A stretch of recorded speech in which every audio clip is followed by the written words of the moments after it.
Welcome to Third Floor Views, a production of Chesapeake Family Life, where we talk about health, education, and living with kids. I'm your host, Janet Jefferson.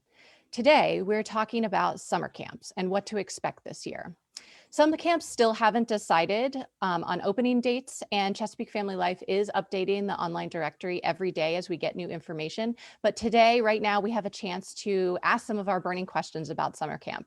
So here with us is Sarah Krizek from Annapolis Maritime Museum and Park, Mike Strawbridge, owner and director of Bayside Summer Adventures, and Cory Evans, director at Camp Conrad Weiser. So thank you so much to everyone for joining me today. Thank you. Thank you. To our viewers, please feel free to ask any of those burning questions that you have. Just post them in the comments section and we'll get to as many of those as we can. But let's jump right in. So first, I would love it if each of you could just go around briefly and tell us just a little bit about your camp so we know what you're working with. So basic theme and activities, but then also what age range you cover. So Sarah, let's start with you. Sure, great. So as you mentioned, I'm with the Annapolis Maritime Museum and Park. Obviously, our camp is based in Annapolis, Maryland, and we do 1-week sessions of day camps. We do a nature and maritime themed camp, which is conveniently outside, so very COVID safe. And we do elementary school students, so rising kindergarten up to 6th grade. And we also have a CIT program for our middle and high school students. Gotcha. So you do have a range then from the littles to The littles, yes. to almost college age. Awesome. Mhm. So that's good to know. Cory, how about you? Oh, Cory, I don't think Sure, we can I hear got you. Awesome. Thank you. Yeah, so Cory Evans, the South Mountain YMCA camps and Camp Conrad Weiser is our overnight summer camp. So we're an independent YMCA camp and conference center, and we run 7 weeks in the summer. 6 of those weeks are concurrent 2-week sessions. So kids come for 2 weeks at a time. And then our last week this season for the current situation is reserved for our families that are looking for only 1 week of summer camp. Our campers start with an explorers program at 7 years old. So that's for 7 and 8-year-olds. And then our traditional camper range goes up to 16. And then we have a counselor and training program for campers that are ages 16 and 17. And those folks are excited and working towards being camp counselors. So we call it a traditional overnight summer camp, where the kids are in cabins with their age groups, and they travel around and do activities from high ropes courses to climbing to horseback riding to swimming in our big outdoor pool, crafts, sports. We have a wide range of target sports and arts and crafts and guitar, and there's probably about 30 different activities that are on the menu for kids to do when they get here. Awesome. So a big age range as well, and overnight, which I think is important to highlight, but mostly outdoor activities. Perfect. How about you, Mike? Hi, Bayside Summer Camp's been operating, well, this will be our 25th summer. We say a small independent camp, but we, pre-COVID, used to do about 150, 180 kids a week. But we started age 4 and go all the way up to 15. We're a weekly program. We're out at Sandy Point State Park. We operate there, but we're not affiliated with DNR. Started the program, like I said, 25 summers ago, and it's gone very well. We're able to use the park's resources and pretty much offer a little bit of everything. We do all the sports and the science and the nature and the canoeing, crabbing, fishing, paddleboard. But then we add those other things like even Bayside yoga. We sort of try and create the program where the kids have a lot of say in what they do. The program is pretty much all outdoors, while we do rent a pavilion from Sandy Point. I think last year when we did this, with COVID, because we were such an outdoor-based program, we were able to run all 12 weeks, but with the help of the parents and everybody doing their bit, we were able to have a great summer, and so we're hoping to do the same this year. Perfect. So you're outside as well, a big age spread, and you are probably, it sounds like the youngest. You have the youngest campers of everyone, going all the way down to age 4. Awesome. So I think let's talk a little bit just about COVID this summer and what to expect this summer. So I think this is the big question: is what will camp be like this summer? What similarities will it have to last year, which was definitely an anomaly? But then what are going to be the differences as well? And are we starting to maybe move back to something that looks a little bit more normal? Or do you just not know at this point? And that is okay. Cory, let's start with you out at Camp Conrad Weiser. What's this summer going to look like? Sure. We definitely have our camp community here that was definitely, concerned about how camp is going to be different, but also excited to get back to camp. So we have sort of three guiding principles to go throughout our dealing with COVID. And the first one was the sessions that we offer. So camp this summer is going to be a little bit smaller. So we've reduced our capacity to about half. And it's kind of a cool thing because it opens up different opportunities for programming. There's a little bit more, intimacy between campers and the counselors and the activities that they're able to do. So you can kind of get up to different things with that. So it's, limiting the amount of people in camp. The second thing is what our program offerings are. So again, we've moved to 2-week sessions only. So last year, if you were on camp for the whole summer, the first day of camp in June, there was kids on camp all the way through until the very last day of camp. This year, we're requiring everyone to leave at the end of a 2-week session so that we have time to sanitize everything. And so we're limiting the amount of foot traffic that goes in and out of camp. So normally we'd have a check-in and a checkout check-in was every Sunday and checkout was every Saturday. So now everyone leaves and there's nobody on camp for a full weekend, so we can clean camp. And we're focusing more on our small group activities. So previously, if a camper came to camp, they came and they got to choose their activities individually. So if I came to camp as a camper, I would choose archery period 1 and crafts period 2, and I would do those activities for an hour every day. Those kids, we really find that group or just activity choice is very important for independence. And that's a huge element of our program that we're not willing to give up. So rather than having that individual choice, we're looking for our cabin groups to make choices amongst themselves. And so they will set their schedule and they're going to stay with their group of, 6 kids in a cabin and 1 counselor and trail around. And this will actually give them a little bit more diversity to activities. So they'll actually get to try more things this year. So we're looking at this not as what are we taking away, but what opportunity do we have to do? Another thing that's going to be a little bit different is, our campers and staff used to, always get really excited for our all camp big activities. So, getting the whole camp together and playing a game of capture the flag. And I don't want to get rid of that. I think that we can safely do an opening campfire with a whole camp distance and masks if we have to.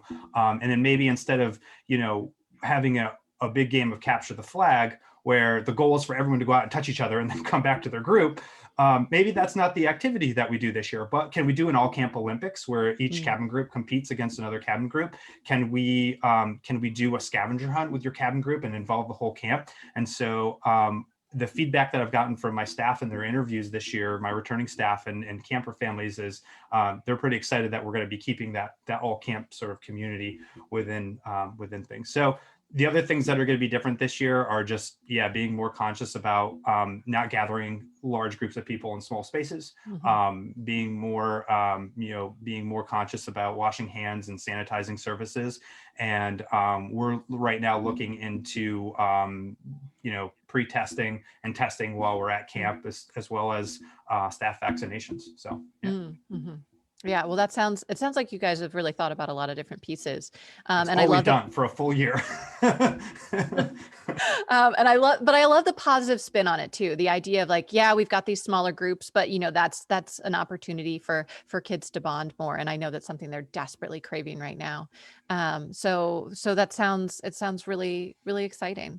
How about you, Mike? What is camp going to look like this year opposed to last year or previous summers? Yeah.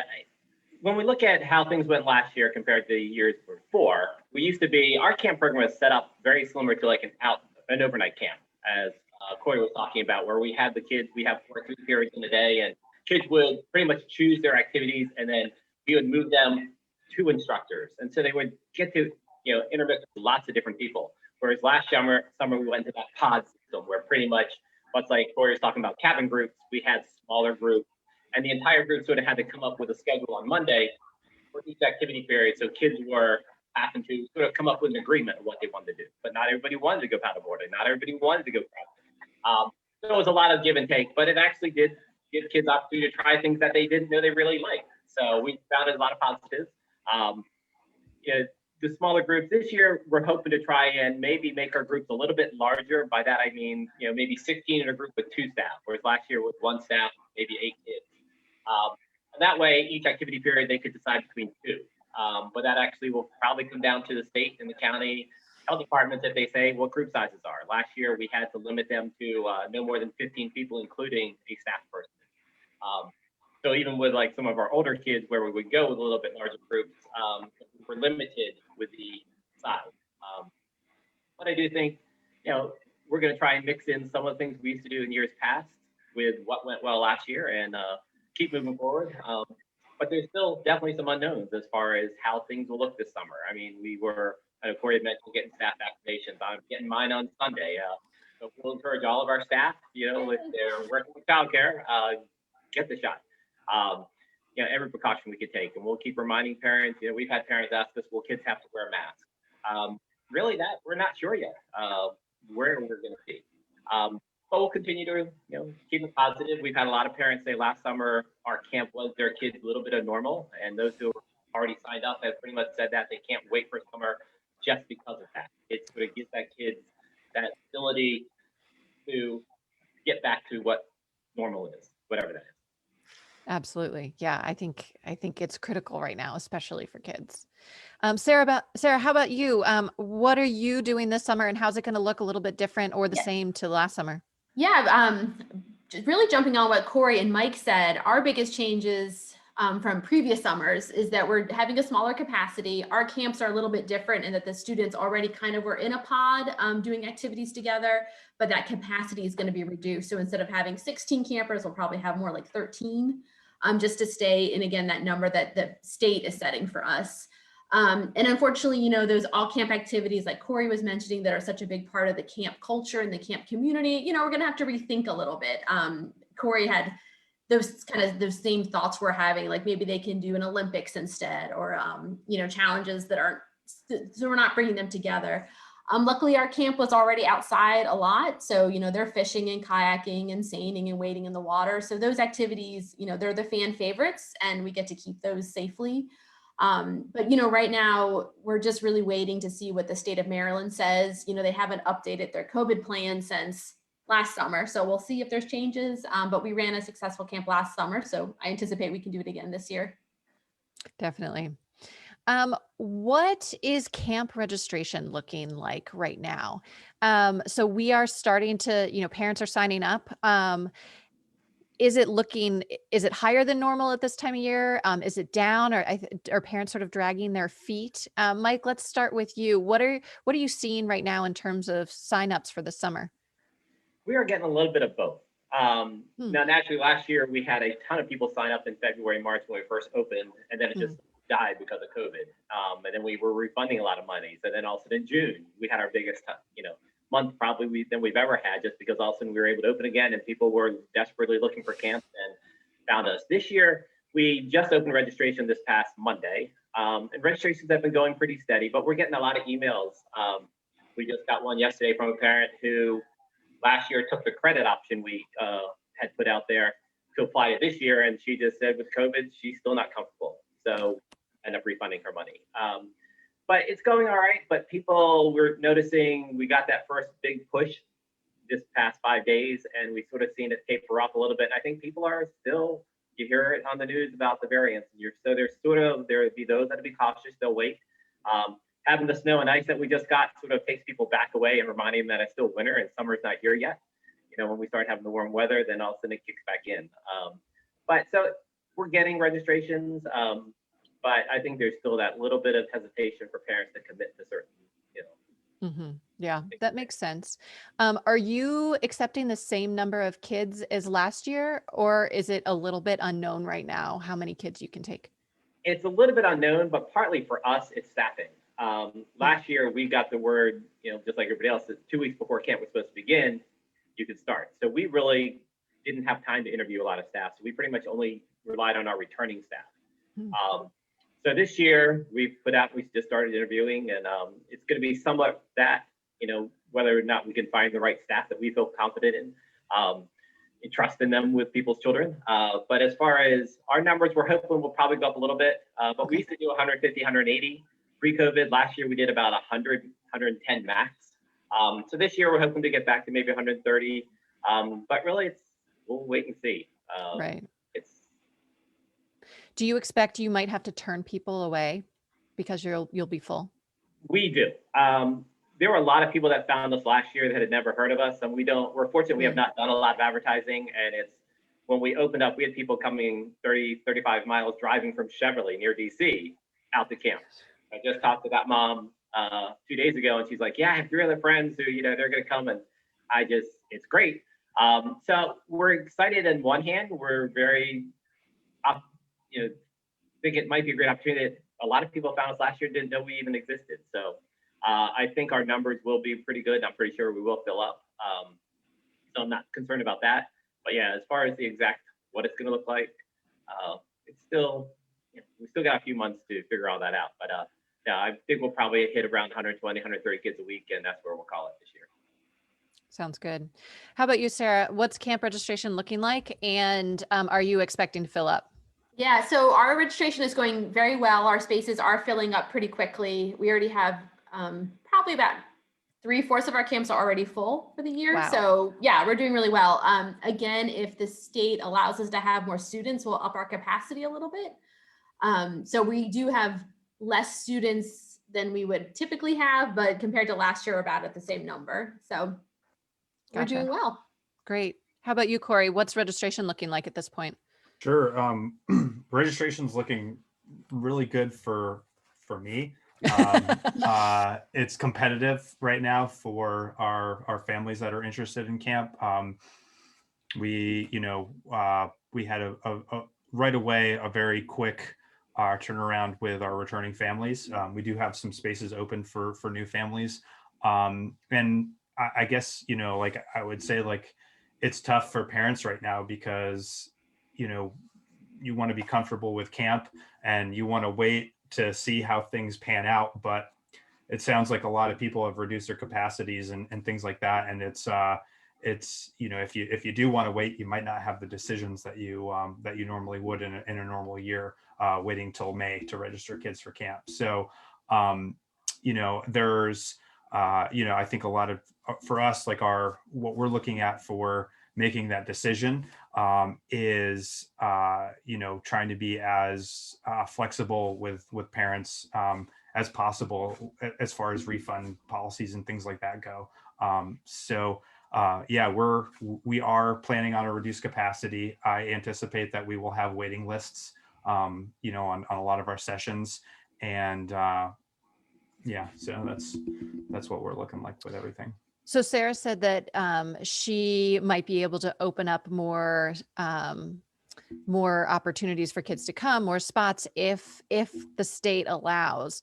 Right. So this is for you and Cory, or for Cory and Mike. Would you be able to expand openings too if the state allowed it? So Cory, I'll start with you.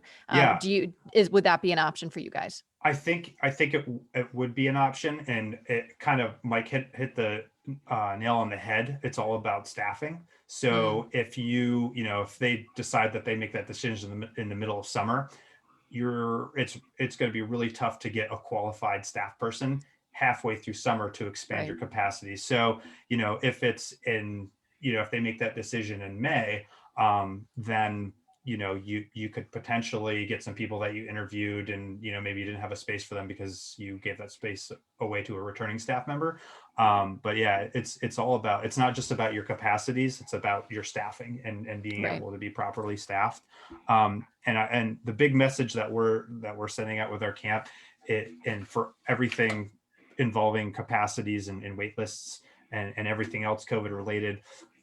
To our families, we are giving the most conservative plan moving forward into summer. Like these are all the things that aren't going to be available. And so here's their most conservative plan. And this is what we hope, this is what we hope to loosen up as we move forward to summer. Mm-hmm. So, like could capture the flag make a return?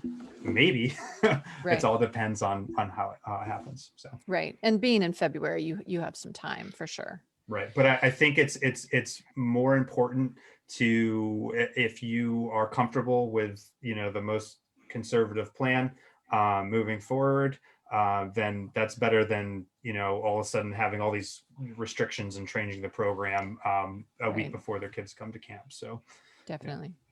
Yeah. How about you, Mike? Would you be able to open up more spots to kids if the state allowed you to do so?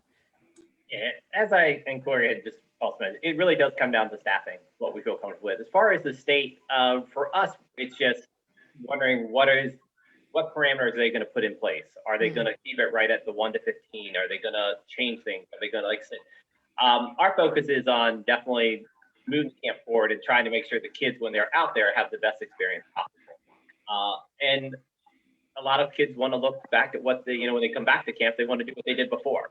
And we're in a different time. So it is one of those things, we are all adapting and we will all move forward, but we're all on the same page where we just want to provide an amazing experience for these kids and keep them as safe as possible. And but yeah, it is hard, as Sarah had mentioned. We have not heard from state as far as the updates. They've been having their monthly meetings, with but they haven't put anything out yet. And last year it was June 1st before we heard certain, what we could do, what can be allowed. So we are licensed by the state. So a lot of it we'll keep moving forward with the expectation this is where we're going to be. But our numbers really depend on the staffing. Can I find the people I feel comfortable, entrusting? I trust my kids with them. And we only interview these people for an hour and a half, maybe. You get to them, and then you hire them, you entrust them, and But I think hopefully the state will put out some things in the near future. So. Yeah, definitely. Hopefully. Sarah, what are some of maybe your biggest concerns for this summer or biggest challenges that you're looking forward to? And what are you doing to prepare for those things? Personally, my biggest concern right now is finding staffing because, again, qualified staffing is the utmost importance to us. And, there's some hesitation sometimes with, our interns and people that we get that are college age, if they're comfortable being in that kind of group setting, teaching with the kids. So that's kind of our current challenge. Last year, our summer camp was very successful. We didn't have any, COVID concerns, the parents were happy. So, I'm pretty confident that we can just repeat what we did do last summer. I'm hoping that things are a little bit more relaxed, that we do have some good news with vaccines and stuff coming out. But right now, just, finding the qualified staff is my biggest question at the moment, but it is only February, so we have time. Definitely. How about you, Cory? What are your biggest concerns? Yeah, I'm lucky to say that I'm not having a staffing issue right now. I have 40 camp counselor spots. 30 of them are already taken by either people that we've already trained up through our counselor and training program or were staff previously. But I guess the biggest concern regarding staffing would be vaccinations. So we're really pushing. Our board of directors wants us to require to have all of our staff vaccinated, and I hope we can deliver that. And it's if it's available. So one of the great things with vaccines right now is the American Camping Association has basically put every single summer camp employee on the priority list, kind of in the same tier as teachers, to be priority for vaccinations. And that's nationally. It varies from state to state. So we're hoping here in Pennsylvania that they're consistent with that. So we can 100% say staff are vaccinated going into it. So I think that's one of the big things. And I think another concern going into it is testing. So we have a pretty robust testing plan in place. different periods of time during staff and campers' experience at camp before and during. And so just making sure that all of the wheels are turning and everything is linking up so that we can execute that plan. And kind of the rest of it, vaccinations, getting the staff vaccinated, COVID testing and the cleaning, like those are all going to be the new components somewhat, because we did run a small day camp last year. But the rest of it is, I'm not concerned about programming and how to keep kids entertained and how to keep kids safe, because like that's what we do. Right. So it's all the new pieces, I think, were our big concerns, and just making sure that, I believe that we have a very good product to put out for as a camp experience to families, and just making that the best possible experience that we can. So yeah, I definitely could see how it's the new pieces that are hard, but you guys you're experts in having fun and keeping kids safe and doing education in a really fun and an entertaining way. So that's what you're best at. How about you, Mike? What are your biggest concerns for this summer, and how are you preparing for them? Well, the biggest concern at staffing, as I keep saying. Yeah. But as far as moving forward, last year, like we ran 12 weeks and we did every week and didn't have any issues. So this year, we're hoping things might be a little easier. We've got all that experience under our belt. None of us ever thought we were going to have to deal with. I've been doing camps, and I joke, and my wife can't stand it when I say it, but I've been doing camps for over 40 years. And last year was the hardest I have ever worked. It was a challenge between the cleaning and the screenings and everything going on, just trying to make sure the kids were engaged and staying safe and reminding kids to wear the mask. So we're actually looking forward this year to be a bit easier, that if they're still saying masks should be worn, the kids are used to it now. Yes, there will be less pushback. So I think we don't have too many concerns moving forward. I mean, naturally, because it's still an unknown, will there be new variants? Will there be other things that pop up? But been doing this a long time and think we're ready to take on whatever challenges come our way. Some of the new things, really, if there's one thing this year, I've already gotten 2 requests from parents, do we have any discounts? Because either they lost their job, or just had a dad yesterday who wants to sign up for 10 out of our 12 weeks. But he says, hey, do you offer any financial discount? Unfortunately, we're a small independent camp and we don't. Sometimes we've had a church or something that has said, hey, they have some money, they want to send some kids, and we give them a reduced rate so they can send some kids. But that's a challenge that parents are dealing with. So we'll continue just moving forward. And but no, for the most part, I think we're ready. We're excited for another summer to begin, and we'll look forward to June getting here. Yeah, I think that financial piece is really tough right now. It's tough for families, but it's also tough for all of you because you're operating with lower numbers than you normally do, and you probably have a higher budget line because you have to do extra cleaning and do extra screenings and all this, as you said, Mike, last summer was the hardest you ever worked. So yeah, it's really hard to connect the dots and make everything work for everyone. It's a really challenging situation to be in. So last question for everyone. If right now you have an opportunity to talk to parents and families, what would you like to tell parents and kids about this summer? And maybe you keep hearing lots of the same question come in from families and you're like, all right, this is my opportunity to answer this question. Or maybe it's just like, I'm really excited. I can't wait to get you here. Or maybe a piece of advice. Cory, let's start with you. What would you like to tell families? Sure.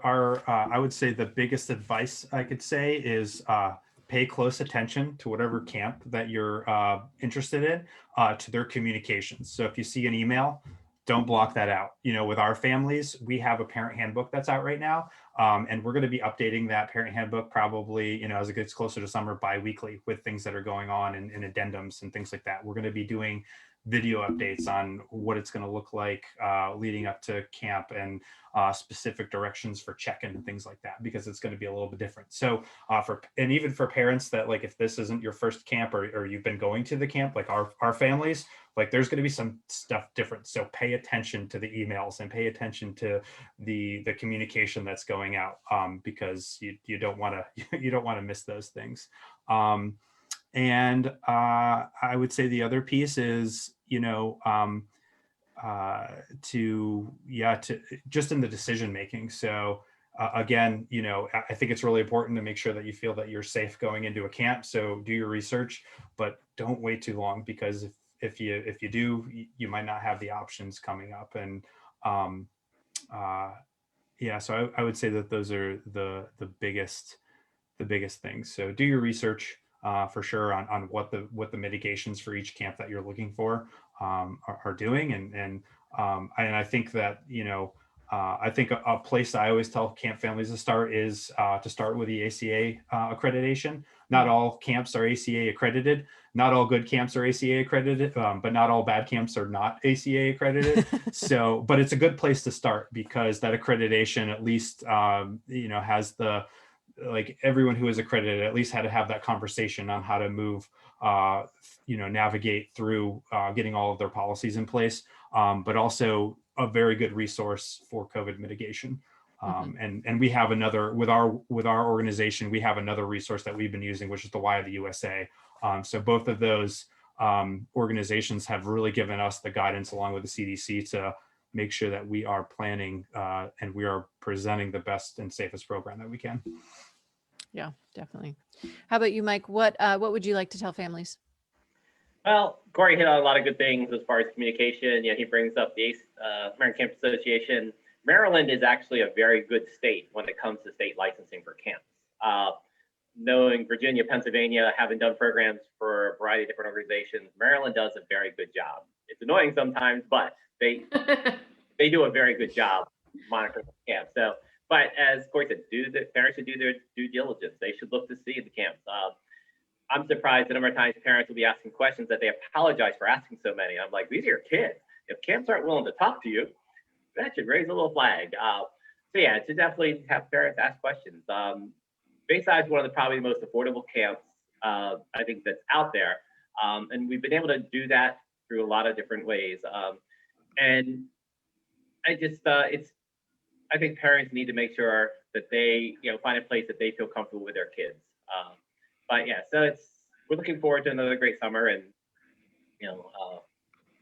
let's just get here. Get to June. Yeah, I know everyone right now, I'm sure, with the weather we've been having lately, we're like, yes, summer. How about you, Sarah? What advice or what would you like to tell families for this summer? I think what Mike and Cory said were really spot on. Maryland does have, the state of Maryland regulates our summer camp, so they're pretty up and up. Everyone's doing their part, but you do want to make sure the camp is transparent and they're communicating. So definitely check websites, reach out to camp directors. If they don't have the time to answer your questions, it's probably not the right camp for you. I love talking to parents and having them call and ask questions. And I'm so looking forward to summer camp, and hopefully, there's a little light at the end of the tunnel with COVID and the warmer weather. I think everyone needs time to get outside, be out in nature. And, I'm looking forward to that. Getting the kids off their screens would be wonderful. Yes, please. Absolutely. Yes. Well, to our families out there, it sounds like all of these amazing camp directors are really excited to answer your questions. So if you have questions, just ask. Well, thank you. A huge thank you to Mike from Bayside Summer Adventures, Cory from Camp Conrad Weiser, and Sarah from Annapolis Maritime Museum and Parks for talking us today all about summer camp and what to expect this summer. Thank you also to all of our viewers and listeners today. Make sure that you do visit ChesapeakeFamily.com for up-to-date local information on home, health, and living for today's Maryland parent. And do remember to check our online summer camp directory, because we are updating it daily. And there you can find all the newest information about camps. This episode will be archived on ChesapeakeFamily.com in both podcast and video format, so check it out. And I am Janet Jefferson with Chesapeake Family Life and Third Floor Views. Thank you so much.